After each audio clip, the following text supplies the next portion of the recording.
Summer routines live or die by how easy they are. And honestly, if something takes too much effort, I'm out. That's why Groons is my go-to. It's my one daily pack of gummies covering my greens, vitamins, and minerals. Plus, it has 6 grams of prebiotic fiber, which is more than 2 cups of broccoli. No mixing powders, no giant pills, no hassle. I just rip open the pack and I'm done. They taste good and they make it easy to stay on top of my health, even when life gets busy. Save up to 52% with the code PODCAST at Groons.co. That's code PODCAST at GRUNS.co.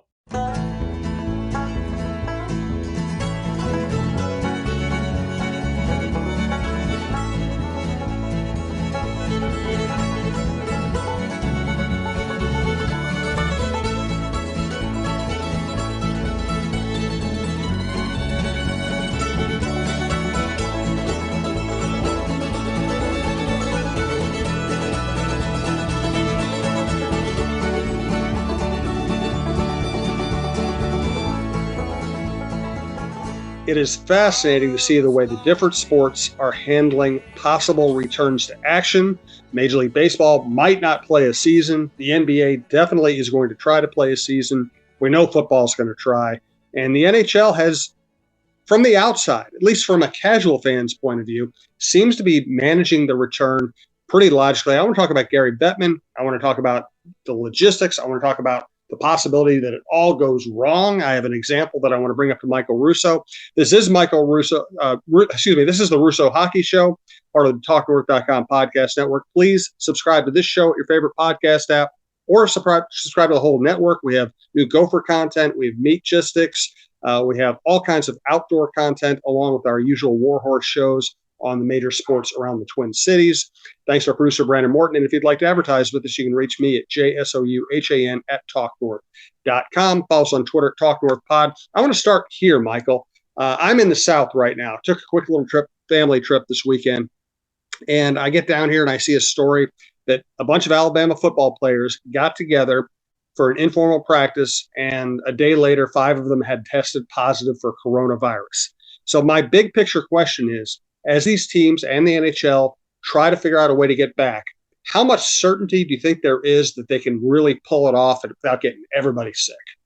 Well, first of all, I didn't read that story, but I could tell you just from talking to a doctor last night that there's no way they contracted coronavirus during that practice and were tested positive a day later. They obviously had it going into the practice, which is one reason why I actually think that the NHL can pull it off. So last night, and I'm doing a big story on this for next week, I talked to Bill Maurice, who's the chair of the Department of Laboratory Medicine and Pathology at Mayo Clinic. He's the head of Mayo Clinic Labs. And he's, I think a lot of people know him. He's a absolute wild fanatic. That's how I've known him for many, many years. But he's lately been the expert for COVID-19 on KFAN. And I talked to him about this, about the feasibility of the NHL pulling this off. So great timing with your question, Jim. And the one thing that he told me is that he actually thinks that if they have a very restrictive isolation in a bubble in late July, that they could pull it off. That essentially the way it works is that your first 5 days after getting COVID-19, it's very tough to find that you actually have it.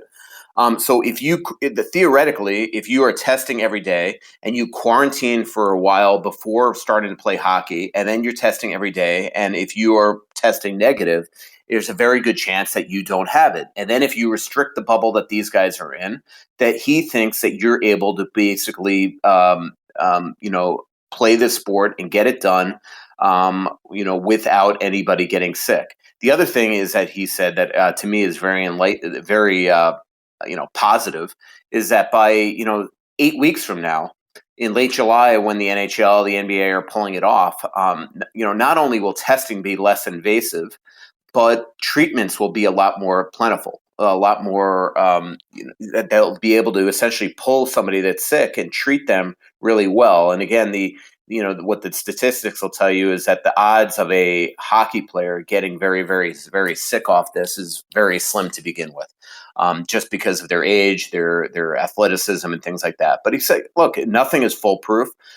He brought up, again, he's a Wild fanatic. He brought up the respiratory illnesses and the mumps viruses that the Wild have had in the past, and how it just shows you that the environment is the most important thing. That a lot of teams were getting sick when they were going through the same locker room.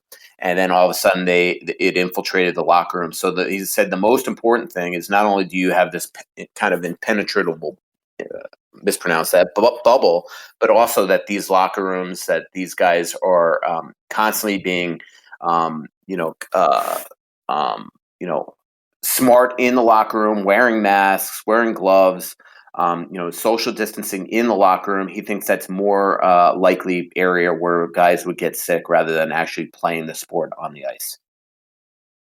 It's interesting. I'm in Mississippi as we're recording this, and so I drove through a bunch of red states to get down south, and it's remarkable how different each state seems to be handling this. I've been to places, Minnesota has locked down seemingly pretty effectively, and certainly seems to at least have been trying to contain things. I've been through states where the restaurants are open and people look if you wear a mask, people look at you like you're absolutely crazy. So I guess the good thing about both the Wild and the NHL is, there are no illusions. I mean, they are determined to do it. They're obviously invested in doing it the right way. Yeah, I think that's the case, and I don't even think this is red or blue states. I mean, it's actually kind of alarming watching TV right now and seeing, everybody just feeling that that we're out of the woods. And I mean, look at the casinos opening up in Vegas yesterday, and just people flocking in there and not wearing masks and jam packing themselves on a craps table or whatever. And that's to me the scary thing. And then also inevitably with all the protests going on and people essentially getting also tear gas where they're coughing, all over each other. I mean, I just feel like we're going to have another, potential hotspot coming up here. So, I think the NHL is trying to do this the right way.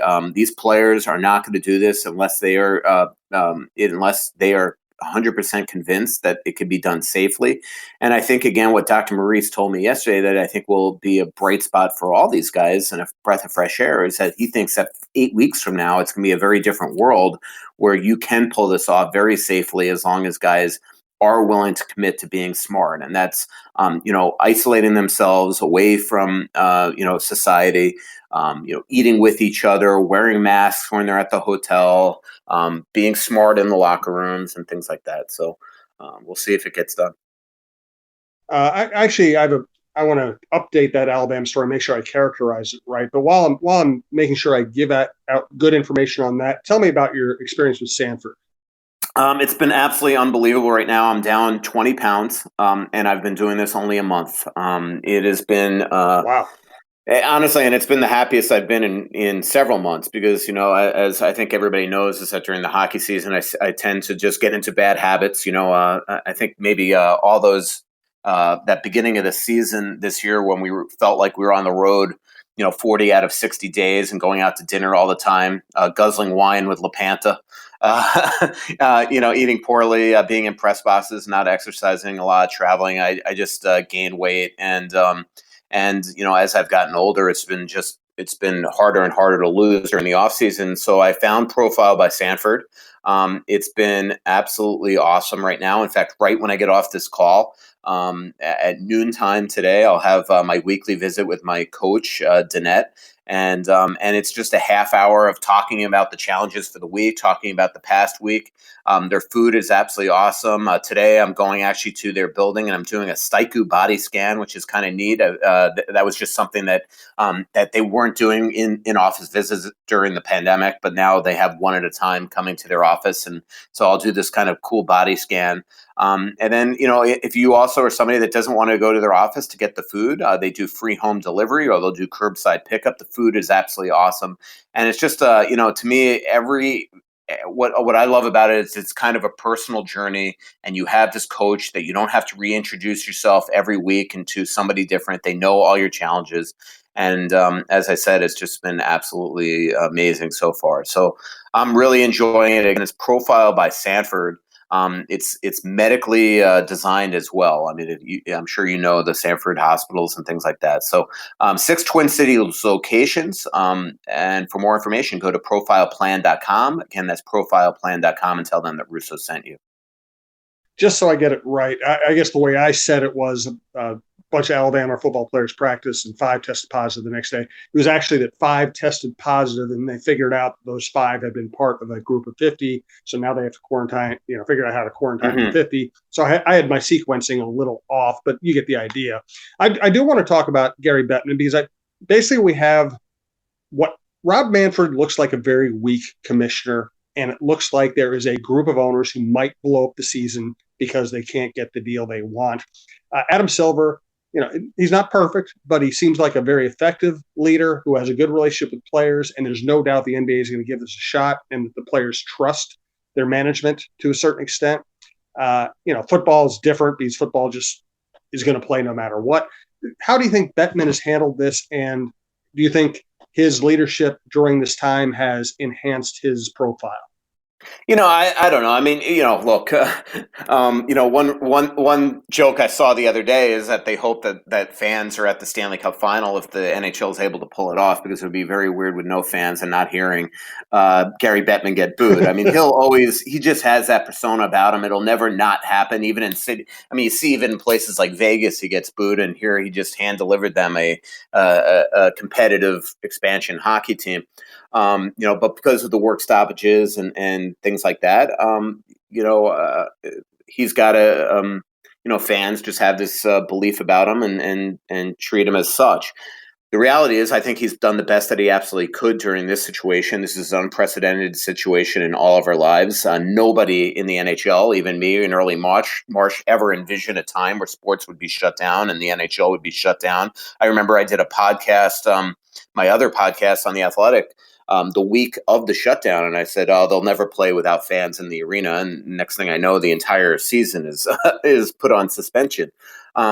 The one thing I will say again about the NHL and the NHLPA is that the NHL has been at the beginning of really all the return to play formats and things. I saw a local TV reporter yesterday say that the NHL followed MLS and NBA's path yesterday, and announced their return to play format. I mean, that's a reporter not paying attention. The NHL announced its return to play format in late May and had been doing it for a month. So, and really did it to me in a very collaborative effort by not only having a return to play committee, but making sure players were on the committee. Guys like James Van Riemsdyk, who I talked to last week, John Tavares, Connor McDavid, Mark Scheifele, Ron Hainsey. So, I think they've done a good job, and now it's a matter of can they pull it off. There's still a lot of hurdles to overcome here, not just making sure that COVID is flattened a little bit toward late July when they're going to come back, but also making sure that they come up with what life is going to be like in the bubble and the financials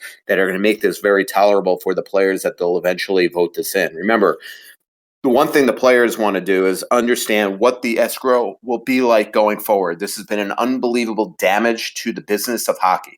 Unbelievable damage that none of us could have ever envisioned. And when the players and the owners have a 50-50 split and you've lost $1.5 billion in revenue, that's going to come out of the players' wallets at some point here. And so now they're trying to alleviate that. And so say it was going to be 35% escrow, maybe coming back this summer, we'll get it down to 28%. And then there's got to be a way to make this more palatable for these players. You don't want to hit them all at once with 28% escrow next year when they're already into 50% tax brackets, right? So they're going to have to figure out a way to make this a little more reasonable for the players, spread it over time, and the players want to know those answers now before they're ever going to approve whether or not it's worth coming back this summer to just shave 6 or 7 percentage points off their escrow. Right. Anything else you want to get to, or do you want to do some Twitter questions here? No, let's go to the Twitter questions. Okay. Hey, I do want to remind everybody that Twill in the Edina Galleria is open, and they are just a classic example of a local business that needs our support. They have been great to us, and just if you need clothes, I know that's probably not your top priority these days, but if you need clothes, call them at 952-922-2711. Send them an email. They have non-contact delivery. They can bring stuff out to your car. They can send it to you via mail. And hopefully soon they will be open again. So keep them in mind. Twill in the Edina Galleria. And again, 952-922-2711. What do you think? Did you say Twitter questions, Mike? Should I hit a few of those? Let's go for it. from please just sign Kaprizov already. Do you think that the NHLPA could win the fight for Cap and Sorokin and the rest of the players in Europe that want to or have signed ELCs to play in this year's playoffs? Entry-level contracts is what that stands for. Yeah. And I think that, let's put it this way, I think it's a lot better likelihood than I ever thought a couple of weeks ago when my sources at the NHL, when Billy Guerin publicly, when Bill Daly publicly had all said that these guys would not be eligible. But the NHLPA has taken up the fight in a capacity. I think there's a lot bigger fish to fry that they're worried about right now. But I do think that this is something that they want to talk about with the NHL because for two reasons. One is that this was a long-standing, collectively bargained rule where guys on reserve lists, so Kirill Kaprisov, who was a drafted player by the Minnesota Wild that was on their roster before the trade deadline, that they would allow it to be signed after the trade deadline and immediately be eligible to play in the playoffs. If you're not on the roster at the trade deadline, like college free agents, you're never allowed to be. So guys like Sorokin, Romanoff with Montreal, the kid from Florida, who I won't even try to pronounce, Kaprizov, Paranovich with St. Louis. There are certain players like that, draft picks, that normally would be allowed to play right away. What the NHL has contended all along is like, look, this is an unnatural situation. There would never be hockey in the summertime. It's unfair for these guys to suddenly come in. It's unfair to say the Vancouver Canucks to suddenly, go up against the Minnesota Wild and play against Kirill Kaprizov and potentially not make the playoffs because they all of a sudden put this star Russian player in the lineup that would not have been playing most likely in April. And there's something, there's something valid to that. But what the NHLPA is fighting for, make no mistake, they're not doing this out of the goodness of their heart because they want the Minnesota Wild to have Kaprizov. What they want is Kaprizov to burn that first year of the deal. Then all of a sudden next year is his second year of the deal. And now a year earlier, he's probably making $5 million a year on a second contract. Basically, it throws a bunch of money into the system here. And the NHL is trying to go the opposite way, where they're trying to preserve the fact that now in 2 years is when Kaprizov would hit the most expensive second contract that he could get. So that's the reason why they're doing it, is that this is all about getting guys throwing a bunch of money into the, pool of money that these players make. What is a little sensitive here, and I would love to know what guys like Ryan Donato and Victor Rask really think of this, is that they are union paying members right now. Kaprizov isn't. And if the Wild are able now to get this rule overturned and sign Kaprizov, well, who's coming out of the lineup? It's going to be Ryan Donato. It's going to be Victor Rask. And so that's really unfair to them. I remember once, I don't want to also misrepresent something, but and I also don't want to say something that I probably shouldn't say, but I remember once when I was a union paying member at a newspaper, if you remember when God, I'm a little concerned to say all this stuff, but the way I understood it at the time is that if you remember when, like 2007-8, when the Star Tribune went into bankruptcy, the way that you did buyouts and layoffs was based on seniority, right? And I was like the lowest seniority on the totem pole at the Star Tribune. Well, the company was allowed to essentially save people. And I was the hockey writer at the time, and essentially, my job was essentially saved, and I didn't have to take a buyout or laid off or anything like that. Well, rightfully, the union jumped into that and tried to protect the people that were essentially leapfrogged to that were affected by that. And I remember thinking at the time, how uncomfortable it was for me, because here I was giving a couple percent of my salary to the union to protect me, and now they were essentially going up against me. And that's sort of like when I was thinking about this yesterday with Donato and Rask, it's kind of a similar situation. It's like where it's like, hey, why am I paying all this money to be in the NHLPA when they're going to essentially take my lineup spot away from me? So I hope I didn't misrepresent exactly what happened though with the Star Tribune. No, but nothing happened. It wasn't like it's not like they were going after me to try to get me let go before. But what they were doing is that other people got screwed essentially by the Star Tribune, making sure that I was protected, and the union stepped in and obviously tried to protect those people. And I do remember thinking at the time, like, wow, I'm giving $1,000 a month or whatever it was to the union, and here they're trying to screw me over. So. No, I think you represented that accurately, and that's exactly what's happening. That's a great analogy. Hey, by the way, just got an email from Scott Dayton. I just want to make sure I give you good information. Twill is open 11 to 5, Monday through Saturday. Father's Day is coming up, and they have all kinds of stuff. You can also set up a private appointment to shop before or after normal store hours. Email scott@twillmn.com, and they'll set it up.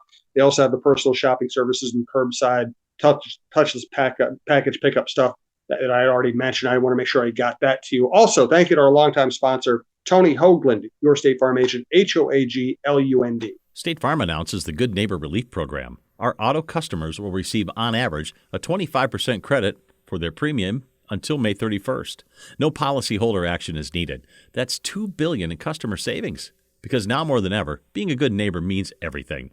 Call State Farm agent Tony Hoagland at 763-421-4900 or online at champlaininsurance.com. All right, from Bruce Siskey, the NHLPA wins the ability for guys like Kaprisov and Perinovich to join their NFL HL teams for this year's playoffs. Could they allow other players who have signed ELCs that start next year to join new teams now, i.e. Sandberg in Winnipeg, given the change in philosophy? Do you get that one? And that was a concern that an agent brought up to me 2-3 weeks ago on why he thought the NHL would not change its mind, because then all of a sudden it could open up these can of worms where all these other teams could complain, or all of a sudden a flood of players would want to come here. So what Bruce asks is the big issue right now, because the NHL has been so public about this and has gone after the teams that sign these contingent type of agreed to terms contract. So anyway, it's a great question. It's a great question. And I think that's the problem that could hurt the Wild in this situation. And just remember, the one thing I will say is, from a Minnesota Wild perspective, it's funny because they're in this kind of pickle here, because deep down, I would think that they don't want to have Kaprizov start, because again, this is a $5 million, he could play 3 or 4 games and they could lose to Vancouver. And now all of a sudden they just burned the first year. He's playing next year. And now they're overpaying him next summer to re-sign him to a multi-year extension, because again, he could be a free agent unrestricted in 2024. So his second contract, the Wild are going to have to overpay him and probably give him max term 8 years to make sure that he is, he's signed long term so he doesn't become an unrestricted free agent.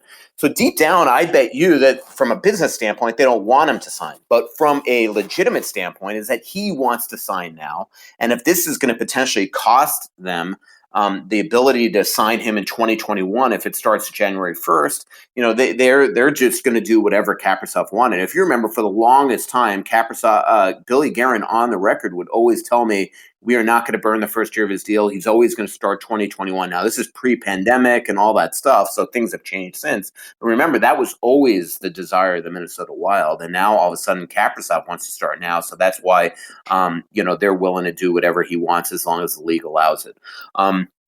I find this very interesting too, that the NHL, I remember when this was going on, I thinking like, oh, there's no way the NHL is not going to change its mind here, because Lou Lamoriello is involved and this affects one of his players, and Lou always gets what he wants. We've seen it through the history of the NHL that they seem to break rules. Remember Ilya Kovalchuk. There's a perfect example. They always seem to break rules to make sure that Lou doesn't, gets what he wants. And so I think that the Wild, though, had always thought that, he'll get it done. But then that didn't happen. And but now all of a sudden the NHLPA, I think, has taken up the fight here. And so we'll see if it happens.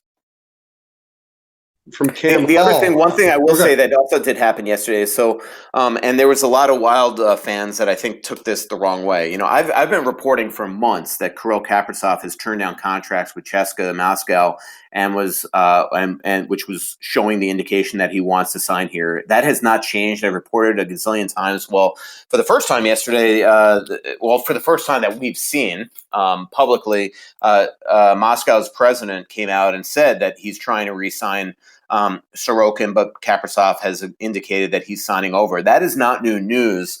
What was new news, though, yesterday that should be a concern to the Wild is something that I've also reported in the last couple of weeks about how, that Kaprizov's agent if Kaprisov is not allowed to sign for 1920, but is allowed to sign for 2021, but next season doesn't start to January 1, one way that the Wild could get him signed is if they signed him, but then agreed to loan him back to, say, Moscow.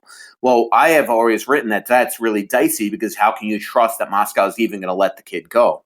And well, for publicly, Moscow said yesterday, according to reports that I saw on Twitter, the translated things, is that they are not going to do that. They're not that if you sign this year with Moscow, that you have to be there through the championship of next year. So in other words, we were not going to let you let Kirill Kaprizov play for us, but then all of a sudden in November we're going to let him go to Wild training camp. So that is a concern now because now Kaprizov's going to have to decide. Okay, this is all on the premise that the NHL doesn't change its mind and he can't debut this summer.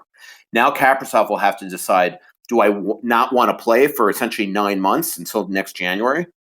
Or will I sign with the Minnesota Wild and let them assign me to, say, the Iowa Wild, which I don't think the Iowa Wild are going to start on time either, or go play in Sweden or something like that, which probably won't go over well with his home country? Or will he then just change his mind and say, all right, I'll sign with Moscow for the year and come here next year? So that is now that to me, them going public with that was the headliner yesterday, not the fact that Cheska's president said that Kirill Kaprizov wants to sign with the Wild. We've always known that. He's turned down contracts. I reported that on like April 28th or something in my big feature that he had turned down a contract with Moscow. Interesting. Hey, by the way, just a couple of really basic questions. Are we any closer to knowing what the startup date could be or what the two hub cities could be? No, that was really interesting yesterday, Jim, that the NBA really gave specific dates that are obviously subject to change, but specific dates. But their return with the NHL is basically said is that phase 2, which is small group activities, will start on Monday. I don't think a lot of Wild guys are going to take advantage of that. Most Wild guys have left town now. In fact, I think there's only 5 or 6 still in town right now. And those guys are going to skate and work out on their own, most likely. So I don't even know if Tree is going to open up. The one player that has told me that he'd like to use Tree is James Van Riemsdyk, who plays for the Philadelphia Flyers. And again, technically, any local Minnesota-based player can use the Wild practice facility if the Wild give them permission, as long as it's not more than 6 players. So, there's a lot of Minnesota-based NHLers that might want to take advantage of that. Then they're going to continue to negotiate all these other outstanding, roster eligibility, how many players are on the expanded roster, can guys Kaprizov play, and then what would the bubble be like, the escrow, all that stuff the rest of the month, and then there will be a player vote. And then if the players approve a return to play, then training camp will start in early to mid-July, most likely, maybe toward the middle. And then that means that most likely hockey will start up in very late July or early August. Remember, the fact that the NHL has been so public these days, Jim, that next season could start with the Winter Classic. There really is no rush to have the Stanley Cup presented until really the middle of October, and then you could have a month and a half sort of preseason, training. Month and a half off season. And then start training camp and then start next season. As far as the hub cities, no closer as well. I think a lot of that is because they want to see what the COVID-19 situation is when they finally make the final decision, but also all the unrest that's going along nationwide, not just here in Minnesota. I think I brought up on last podcast that a lot of people are just assuming that Minnesota is now completely out because of everything that's gone on here the last couple of weeks since the death of George Floyd. But there's unrest in a lot of places right now, and one market that I think that the NHL would suddenly like to be in is LA, because if you put the Western Conference in LA and the Eastern Conference in Edmonton or Columbus or Minnesota or Toronto or Vegas, whatever, then what you are assuring is most likely, unless it was in Columbus or Toronto, that what the NHL would like to do is not have a host city be in their hub. So in other words, if Minnesota got to be a hub city, most likely the Wild would play in another hub because they feel like that would be an unfair advantage. Interesting. Cam Hall did ask, is there any talk about the Winter Classic at this point? You just mentioned it. No, I mean, other than Gary Bettman kind of throwing out there flippantly a couple of weeks ago that maybe next season starts with the Winter Classic. I think that is it's a tough go right now with the Minnesota Wild. It's just amazing they've waited this long, and then all of a sudden they get a Winter Classic in the middle of a freaking pandemic. But because it's not an easy ticket to sell right now. I mean, they're trying to sell 45,000 seats in the middle of a pandemic at Target Field. What St. Louis Blues fans are going to want to come in? Who's going to want to stay at hotels? Will they be able to pack that place or only have half full? It's just the worst timing. So I think the Minnesota Wild, deep down, if you put their hand on a Bible, would tell you that they'd like it to be postponed for a year. But it certainly sounds like the NHL is thinking of trying to open next season with the Winter Classic. And as I said on last week's podcast, one big reason why the NHL keeps on trying to publicly push the start of next season back as far as they possibly can is that they want to come to a point where treatments are so good for COVID, where maybe we're closer to a vaccine, where antibody tests are so good that they could open up arenas to fans. This is a gate-driven league in large part, and they want to make sure that fans are in the building. So the longer, theoretically, the longer you wait into the winter, by then you can maybe open up arenas and have fans in the building. Got it. We have a lot of really good, knowledgeable Twitter questions about, roster moves, next season, and all that kind of stuff. I think we're going to get to all that stuff eventually. I wanted this to be more of a big picture show about the NHL trying to return. So I think we're going to end that here today. We will get to your questions about more hockey specific stuff as we get closer to the season, including, and that might be next week. We might be talking more about that. But I really wanted this to be big picture. Michael gave me a lot of information I don't think I really had a good grip on, so I appreciate that. Once again, thank you to Twill and the Edina Galleria, profiled by Sanford and Tony Hoagland, your State Farm agent Champlin.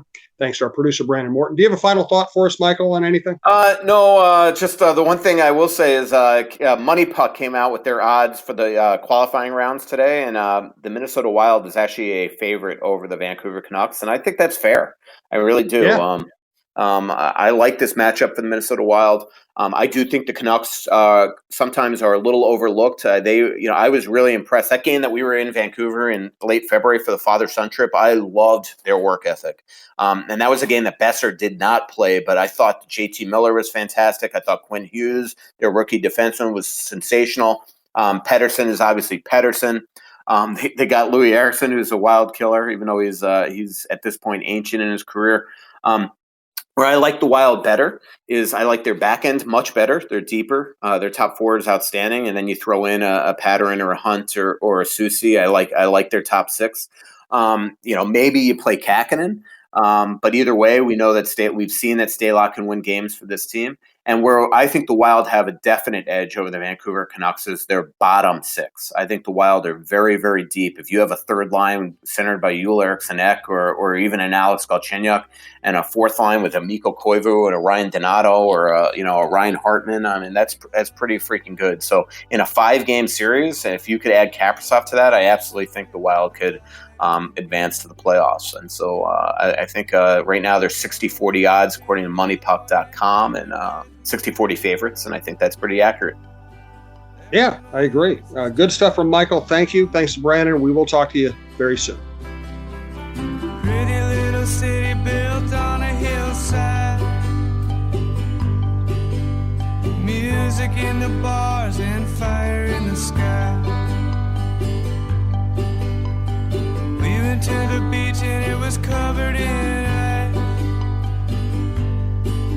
And I used to call it home. So much coming out, there's nothing going in.